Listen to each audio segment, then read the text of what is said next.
నమస్తే అండి. నేను వాణి. ఈరోజు మనం 'అరుణ' ముగింపు భాగాన్ని వినేద్దాం. ఈ స్టోరీ మీకు నచ్చినట్లయితే ప్లీజ్ లైక్ చేసి, షేర్ చేయండి. అరుణ వెంటనే "వదినా, అన్నయ్య ఎలా ఉన్నాడు? కవిత, సరిత వాళ్ళేరి? మీరిక్కడ పని చేస్తున్నారేంటి?"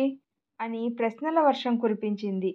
ఆమె ఏడుస్తూ "మీ అన్నయ్య పోయి 3 ఏళ్లయిందని చెప్పి కూర్చుని తింటే కొండలైనా కరిగిపోతాయన్నట్లు ఆయన సంపాదించిందంతా అయిపోయి అత్యవసరాల కోసం ఇంట్లో వస్తువులన్నీ కూడా అమ్మేయాల్సి వచ్చిందని, పిల్లల చదువులు కూడా మధ్యలో ఆగిపోయాయని, చివరికి మనుషులం మాత్రం మిగిలామని చెప్పింది.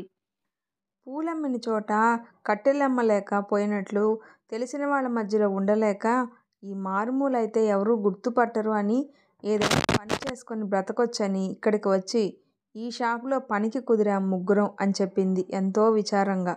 అన్నయ్య పోయాడని తెలిసి అరుణ నిర్ఘాంతపోయింది.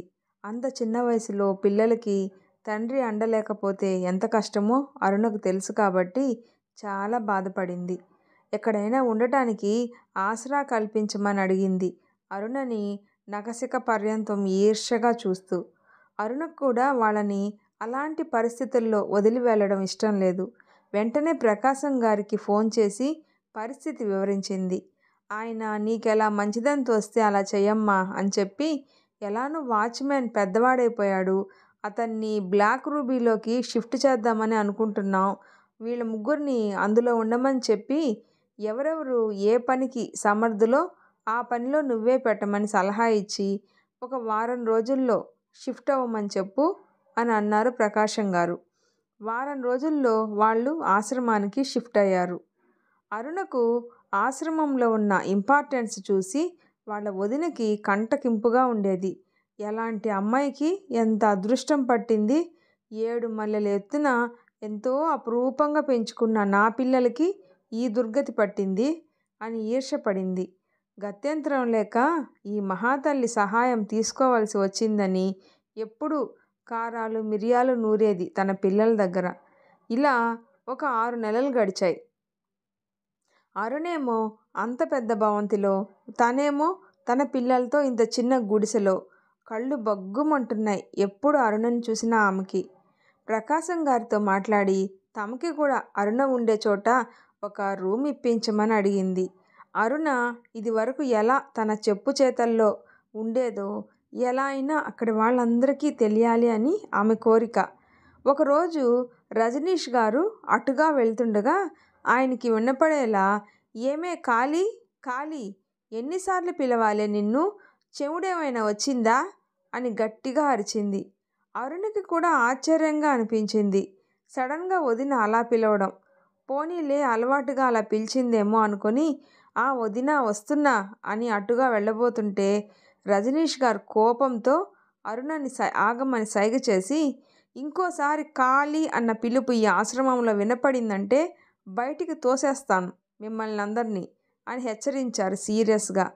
చెడ్డవాళ్ళకి ఆశ్రయం కల్పిస్తే పాముకి పాలు పోసినట్లు అవుతుందని, కొందరి పట్ల అభిమానంతో కాక వివేకంతో ఆలోచించి నిర్ణయం తీసుకోవాలని వాళ్ళ వదిన ముందే అరుణకి హితబోధ చేశారు. అరుణ గతం, వాళ్ళ వదిన పెట్టిన బాధలు అన్నీ తను ఆశ్రమంలో చేరడానికి ముందే వాచ్మెన్ ద్వారా వాళ్ళందరికీ తెలుసు అని అరుణకు తెలీదు. రోజుకొక కారులో వచ్చే అందమైన డాక్టర్తో అరుణ సాన్నిహిత్యం అస్సలు సహించలేకపోయింది అరుణ వాళ్ళ వదిన. రోజు ఆదిత్య కారు కోసం ఎదురు చూస్తూ ఉండేది ఆమె. అతను ఎప్పుడు వస్తాడా, వాళ్ళ అమ్మాయిని పంపిద్దామా అని ఆవిడ యావ. వాళ్ళ పెద్దమ్మాయి కవితని అతనితో సాన్నిహిత్యం పెంచుకోమని నూరిపోసేది. కవితని ఆదిత్య డిస్పెన్సరీలో నర్సుగా పెట్టించమని అరుణని సతాయించేదావిడ. వార్షికోత్సవాల పనుల్లో హడావిడిగా ఉన్న అరుణ కొన్నిసార్లు ఆదిత్యకి అసిస్ట్ చేయమని కోరింది కవితని. తనకి కూడా కొంచెం హెల్ప్ అవుతుంది కదా అని. రూబీ బ్లాక్లోకి వెళ్ళడమే అసహ్యం కవితకి. అందరూ ముసలాళ్ళు, పైగా అనారోగ్యంతో ఉన్నవాళ్ళు, మందుల కంపు. అరుణ మాట తీసేయలేక కవితకి మెడిసిన్స్ గురించి ఎక్స్ప్లెయిన్ చేసి అందరికీ ప్రిస్క్రిప్షన్ చూసి మందులు జాగ్రత్తగా వేయమని చెప్పి ఆదిత్య వెళ్ళిపోయాడు. తను అతనితో టైం స్పెండ్ చేద్దామని వస్తే అతను వెళ్ళిపోవడం కవితకు కోపంతో అవమానంతోనూ కడుపు రగిలిపోయింది. అరుణతో అయితే హాఫ్ డే మెడిసిన్స్ ఇవ్వడంలోనే గడిపేస్తాడు అతను. తర్వాత గార్డెన్లో మొక్కల దగ్గర గంటలు గంటలు ఇద్దరు ఇకయికలు పక్కపక్కలు. ఏం మాట్లాడుకుంటారో తెలీదు కానీ తన వరకు వచ్చేసరికి దర్జాగా మందులు ఇవ్వమని చెప్పి పోయాడని, అతనికి డాక్టర్నని పొగరని, ఏ విషయంలోనూ తను అరుణ కంటే తీసిపోనని, ఇంకా చెప్పాలంటే తనే ఆమె కంటే అందంగా ఉంటుందని, అయినా అతను తన మొహం చూడటానికి కూడా ఇష్టపడ్డని తన అక్క సంత వాళ్ళ అమ్మ దగ్గర వెళ్ళగక్కింది కవిత. కవిత పెద్దవాళ్ళని విసుక్కోవడం, అసహ్యించుకోవడం గమనించిన ప్రకాశం గారు రూబీ బ్లాక్లోకి ఆమెని అనుమతించవద్దని చెప్పారు. కొంతమంది పెద్దవాళ్ళ నుండి కంప్లైంట్స్ కూడా వెళ్ళాయి ప్రకాశం గారికి, ఆమె వాళ్ళ మీద చేయి కూడా చేసుకుంటుంది అని. ఇక్కడైతే అరుణ మంచితనాన్ని వాళ్ళు దుర్వినియోగపరుస్తున్నారని వాళ్ళని ఆర్ఫనేజ్కి షిఫ్ట్ చేశారు. ఇష్టం లేకపోయినా వేరే గత్యంతరం లేక ఇదంతా అరుణ చేసిన కుట్రేనని, మేము సంతోషంగా ఉంటే చూసి ఓర్చుకోలేకపోయిందని, మా ఉసురు తగిలి తుడిచిపెట్టుకుపోతుందని శాపనార్థాలు పెట్టి వెళ్ళింది అరుణ వాళ్ళ వదిన. వార్షికోత్సవాలు ఎలాంటి ఆర్భాటాలు లేకుండా ఆశ్రమంలో అందరూ కలిసి చక్కగా సెలబ్రేట్ చేసుకున్నారు.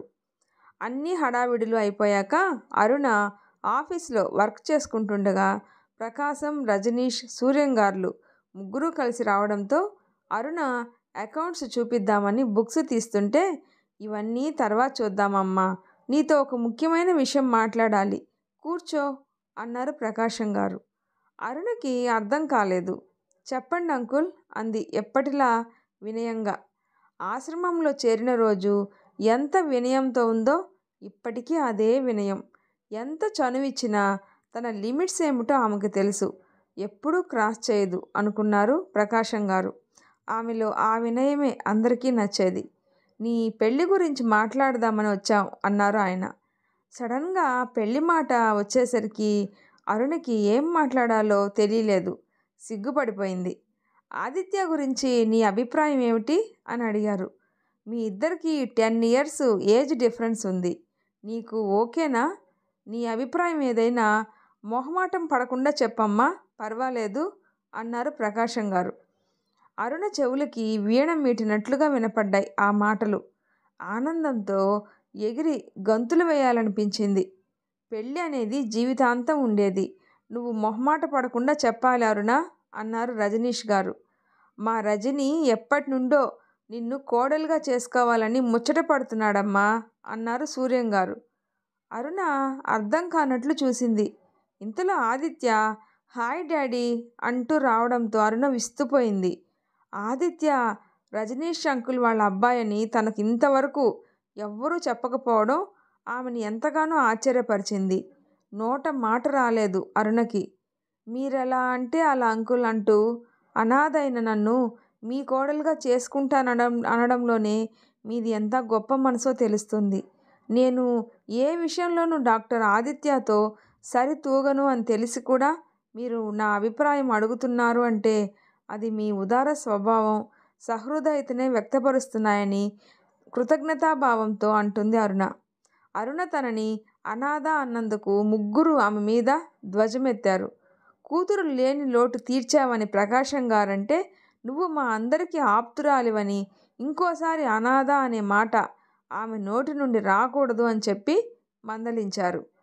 రజనీ వాళ్ళ అబ్బాయి అని తెలిస్తే నువ్వు ఇంత ఫ్రీగా ఉండలేవని, అతను చాలా ఏళ్ళుగా ఫారిన్లో ఉండబట్టి ఇక్కడ ఎవరికీ తెలియదు కాబట్టి మా ప్లాన్ ఈజీ అయింది. ఆదిత్యాని ఆశ్రమంలో డాక్టర్గా అపాయింట్ చేసుకున్నది కూడా ప్లాన్లో పార్టేనని అన్నారు. ఆ విధంగా మీ ఇద్దరికి సాన్నిహిత్యం కలిగేలా చేశామని, మీ ఇద్దరు ఒకరిని ఒకరు ఇష్టపడుతున్నారు అని తెలిసాకే వివాహ ప్రసక్తి తెచ్చామని చెప్పారు ప్రకాశం గారు. నువ్వు మా వాడికి కోడలుగా వస్తే మీ ఇద్దరూ కలిసి ఆశ్రమ బాధ్యతలు చూసుకుంటారు అనే మా స్వార్థం కూడా కొంత లేకపోలేదు అన్నారు సూర్యం గారు నవ్వుతూ. What is it true daddy అని తెల్లమొహం వేశాడు ఆదిత్య.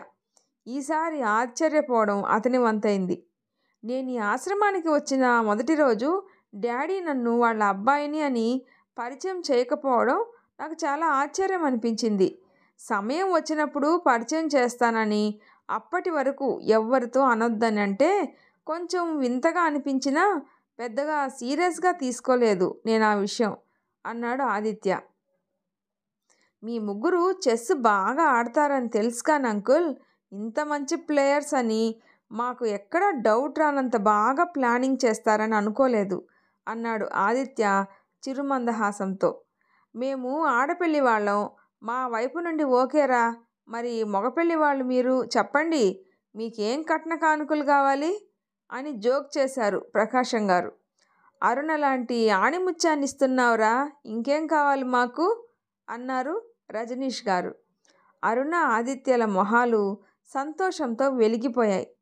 తమ ప్రేమకి ఇంత త్వరగా పెద్దల అంగీకారం లభిస్తుంది అని ఊహించలేదామె. శుభస్య శీఘ్రం అన్నారు సూర్యం గారు. వివాహం అంగరంగ వైభవంగా జరిపించారు ఆశ్రమంలో పెద్దలందరూ దగ్గరుండి. రజనీష్ గారితో వియ్యమందాలని ఆశపడుతున్న చాలామంది ప్రముఖులకు ఇది అర్థం కాని విషయంగా అయింది.